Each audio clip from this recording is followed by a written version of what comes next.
May tanong si Daba, sabi niya, Doc, ano po pwede gawin sa dog namin? Kasi pag nagpo-poop siya, may kulay puti na parang bigas. Pero matagal na po sila na deworm. Salamat, sana masagot.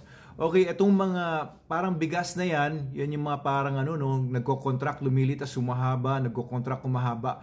Mga proglottids po yan, mga tapeworms po yan, mga segments ng tapeworms na punong-puno yan ng mga itlog. So these tapeworms can only be eradicated or killed by a certain type of dewormer. Kaya po magpunta kayo sa veterinarian ninyo and ipa-deworm niyo yung aso ninyo, not only for yung ordinary worms, pero sabihin niyo sa kanya kung ano yung nakita po ninyo. May bibigay sa inyo na specific dewormer para po dyan. Okay, I do not recommend deworming dogs yourselves unless you are a licensed veterinarian, kasi may mga dewormers nga po na hindi angkop sa certain dogs. May mga particular dosage dapat po yan, at saka administration, baka po magkamali po kasi.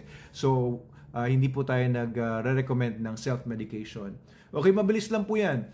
Yung mga ganyang klaseng worms, natatransmit po yan by means of fleas.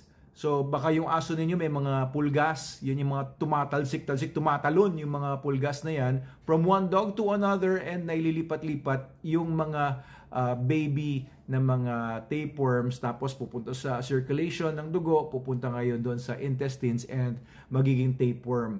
Okay, pag lumalabas po yan, yung mga malilit na segments na yan, laging natitira yung ulo. Yung ulo nakakabit po doon sa wall ng intestine sa loob ng aso ninyo. Kaya produce lang siya ng produce ng mga segments na yon para mag-replicate or dumami ang mga tapeworms sa paligid ninyo. Okay, so I hope na na mapabuti yung aso ninyo, and para lumakas yung resistensya po ng aso ninyo, of course, you use SDN, the best dog food in the multiverse. Available po yan dito sa TikTok shop natin, sa Lazada, sa Shopee, and sa dealers nationwide. Also, you can also use Super Dog Soap para po mamatay yung mga pulgas sa aso po ninyo. Kasi yung mga pulgas nakakakati yan, lumilipat pati sa tao yan. Tapos pag kinagat kayo, magli-leave ng mga black marks sa legs ninyo, usually ganyan. Makita yung mga pulgas dun sa may bandang malapit na sa buntot. Pagka hinawi nyo ng ganyan yung buhok sa ibabaw, makikita niya nandun may mga spots na mga black, pulgas po yun. Babad nyo yung Super Dog Soap, paliguan nyo, ibabad nyo. Huwag nyo munang banlawan, after 10 minutes, tsaka nyo banlawan. Okay, you can also use itong shampoos.